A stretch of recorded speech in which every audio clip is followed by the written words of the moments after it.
मामला चल रहा है हमारा त्योथर कोर्ट में, और ये गौशाला का मामला है।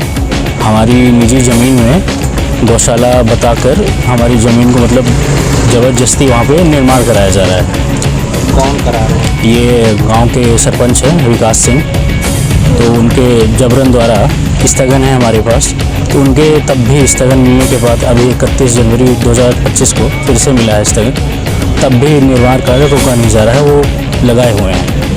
कहाँ है क्या है? ये जवा चंपागढ़ तहसील जवा जिला रीवा। आपकी निजी भूमि है? हमारी निजी भूमि है, पट्टे वगैरह सब है? पट्टा है, सब कुछ है, रजिस्ट्री है।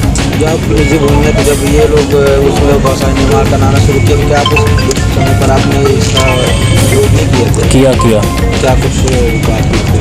वहाँ पे विवाद हुआ, वहाँ पे वो लड़कों को बुला लेते हैं, डंडली, हमारे पास फ़ोटोज़ भी हैं, मारपीट भी को मतलब गाली गलौज भी हुआ, तो रुके नहीं। पुलिस को भी बुलाया गया, तब भी नहीं रुके, सब कुछ किया पर वो रुके नहीं। कौन ये विकास है? ये गांव के ही हैं रहने वाले, वहाँ पे सरपंच, पूर्व सरपंच है, अब सरपंच कोई और है, अभी वर्तमान में इतवारी है, कोई लेडीज़ हैं, पर वो काम वही करता है सब कुछ। इसकी शिकायत आपने कहाँ दी है? त्योथर कोर्ट में की है और आपके जिला पंचायत में भी दिया है, कलेक्ट्रेट में भी दिया है। क्या कुछ बातें सामने निकल के क्या कहें? सामने निकल के बातें हो गया कि वो बनाएंगे, मतलब ज़बरदस्ती बना रहा है, वो रुक ही नहीं रहा है। वहाँ पे जाते हैं रोकने काम, अभी जैसे स्टे है हमारे पास स्थगन है, तो वहाँ जाते हैं तो वहाँ पे हट जाता है, मज़दूरों को ले जाता है, झूठी शिकायतें करता है। क्या चाहते हैं आप? हम चाहते हैं कि हमारी ज़मीन मतलब जो प्रकरण चल रहा है कागजी तौर पे वो भी करें, हमें भी करने दें, और वो जबरन कर रहे हैं निर्माण हमारी ज़मीन पे। अभी स्थगन है तब भी वो मतलब काम चालू किए हुए हैं। क्या नाम है आपका? हमारा प्रणाम कुल नाम है। हमारी का मसला है उसमें आपको लगता है क्या कुछ मामला है, पूरा घटनाक्रम क्या है? ये जो मामला है ग्राम पंचायत चंपागढ़ तहसील जवा की आराजी नंबर 833/1, आराजी नंबर 833/2, आराजी नंबर 833/3, आराजी नंबर 833/5, आराजी नंबर 835, आराजी नंबर 836, आराजी नंबर 985/5। इसके जो भूमि स्वामी हैं जरिए रजिस्टर्ड विक्रय पत्र के माध्यम से प्रशांत कोल, प्रणाम कोल, पिताराम सब कोल ने इसको क्रय की थी, और इसमें लंबे अरसे से विगत कई वर्षों की इनकी क्रय की हुई संपत्ति है। तो विगत कई वर्षों से ये कृषि कार्य करते चले आ रहे थे, किंतु इनकी ज़मीन पर वहीं से रामबाग चंपागढ़ रोड निकली है, जिसका आराजी नंबर 986 है।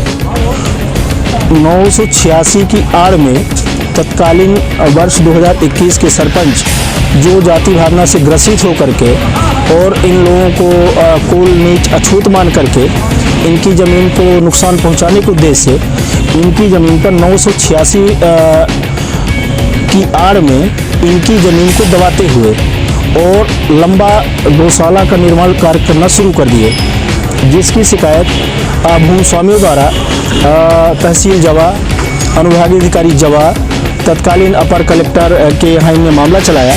इनको स्थगन मिला, लेकिन किंतु राजनीतिक दबाव के कारण इनका राजस्व न्यायालयों का स्थगन खारिज हो गया, जिसके बाद ये भूमि स्वामीगण व्यवहार न्यायालय त्योथर गए, जहाँ पे इनने जो मामला प्रस्तुत किया वो मामला प्रशांत कोल वगैरह बनाम विकास सिंह वगैरह के नाम से लंबित हुआ, प्रचलित हुआ, जिसमें तत्कालीन सरपंच विकास सिंह, तत्कालीन सचिव हीरामणि कोल, मुख्य कार्यपालन अधिकारी जनपद पंचायत जवा, मुख्य कार्यपालन अधिकारी जिला पंचायत रीवा, पटवारी हल्का चंपागढ़, राजस्व निरीक्षक RS वर्मा, निरीक्षक मंडल डभौरा, तहसीलदार तहसील जवा, अनुविभागीय अधिकारी राजस्व तहसील त्योथर, मध्य प्रदेश राज्य द्वारा कलेक्टर महोदय जिला रीवा को पार्टी बनाते हुए प्रकरण का माननीय न्यायालय ने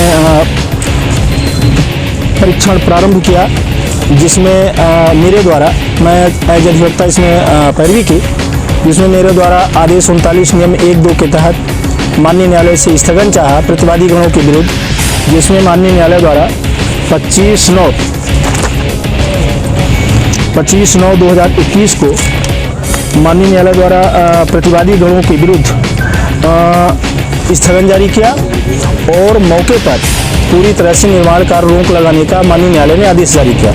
तब से लेकर हमारा आदेश स्थगन का आदेश चलता रह गया, किंतु बीच में माननीय न्यायालय की रिक्त कोर्ट हो गई और रिक्त कोर्ट होने के बाद हमने आवेदन प्रस्तुत किया था आदेश 39 नियम 1-2 का विस्तारण बढ़ाने के लिए। जो हमको 21 में आदेश मिला था उसको विस्तारित किए जाने के लिए मैंने आवेदन पत्र प्रस्तुत किया था, जो विचाराधीन था, किंतु प्रतिवादी गणों ने उसका अनुचित लाभ उठाते हुए और 11-12 जनवरी 2025 से पुनः मौके पर काम करना शुरू कर दिए और हमारे जो पुराने बिजली के वायर वगैरह थे, ट्रांसफार्मर वगैरह थे, सबको उन्होंने जो है तो चेंज किया और निर्माण मटेरियल गिराना उन्होंने शुरू किया। तब मेरे द्वारा और भूमि स्वामी द्वारा पुनः माननीय न्यायालय के समक्ष धारा 151 के तहत आवेदन पर प्रस्तुत किया गया और उसी आदेश का 25/9/21 के आदेश का विस्तारण करने के लिए उसकी अवधि बढ़ाने के लिए माननीय न्यायालय के समक्ष आवेदन पर प्रस्तुत किया, जिसमें माननीय न्यायालय द्वारा हमको और प्रतिवादी गणों को सुनने के बाद दिनांक 31/1/2025 को मौके पर पुनः निर्माण कार्य रोके जाने यथास्थिति का आदेश पारित किया, जिसकी कॉपी चूँकि 31 के बाद लगातार माननीय न्यायालय में 3 दिन तक छुट्टी थी, इस कारण से उस आदेश की कॉपी मुझे कल प्राप्त हुई, जिसकी सूचना स्थगन की सूचना मैंने दिनांक 31/1/2025 को ही मुख्य कार्यपालन अधिकारी जनपद पंचायत जवा थाना प्रभारी थाना पनवार को अपने निजी मोबाइल के माध्यम से मैंने दिया। तो उनने कहा कि आवेदन पत्र भिजवा दीजिए। तो मैंने कहा कि चूँकि अभी नकल नहीं मिल पाई है, माननीय न्यायालय में छुट्टी है, किंतु उनने कहा कि आप आवेदन पत्र भेजिए। तो मैंने शपथ पत्र मैंने कहा कि भूमि स्वामियों को मेरे द्वारा शपथ पत्र दिया जा सकता है, किंतु उनने कहा कि ठीक है। किंतु कल जब मैंने उनको आदेश की कॉपी भेजा तो उसके बावजूद भी थाना प्रभारी थाना पनवार और सीओ जनपद पंचायत जवा के द्वारा काम नहीं रोका गया और मौके पर काफ़ी तेज गति से काम चालू है और निर्माण कार्य अवैध रूप से माननीय न्यायालय के आदेश की अवहेलना करते हुए प्रतिवादी गणों द्वारा जो है तो निर्माण कार्य किया जा रहा है, जिससे दुखित होकर हम लोगों ने आज भूमि स्वामियों ने आयुक्त महोदय रीवा से मुलाकात कर आवेदन पत्र देकर, जिसमें आयुक्त महोदय द्वारा एसडीएम राजेश चौथर को वो निर्देशित किया गया और अभी हमने डीआईजी साहब के यहाँ भी गए थे, लेकिन उनसे मुलाकात नहीं हो पाई। तो मेरा निवेदन है इसमें आप लोगों के माध्यम से कि अगर इस तरह से कानून की अवहेलना होगी और अनुसूचित जनजाति की ज़मीन को तो सरकार भी भूमि संरक्षित करने में है और इनके पास जो बहुत ज़्यादा भूमि स्वामी भी नहीं है, तो यदि ग्राम पंचायत के सरपंच जाति भावना से ग्रसित होकर इस तरह का नुकसान करेंगे तो लोकतंत्र और कानून का तो मजाक उड़ जाएगा। हमारा निवेदन है आपके माध्यम से कि थाना प्रभारी पनवार और तहसीलदार सीओ जनपद पंचायत जवा के विरुद्ध माननीय न्यायालय की जो सूचना होने के बाद कि स्थगन हो गया है, उसके बावजूद भी काम उन्होंने रोकने का काम नहीं किया, तो वरिष्ठ अधिकारी उसमें कार्रवाई लेकर और कार्रवाई करने का जरूरत है और काम रोकने की आवश्यकता है। मेरा नाम रावेंद्र सिंह पटेल है, मैं इस पूरे प्रकरण की पैरवी करता हूँ जी।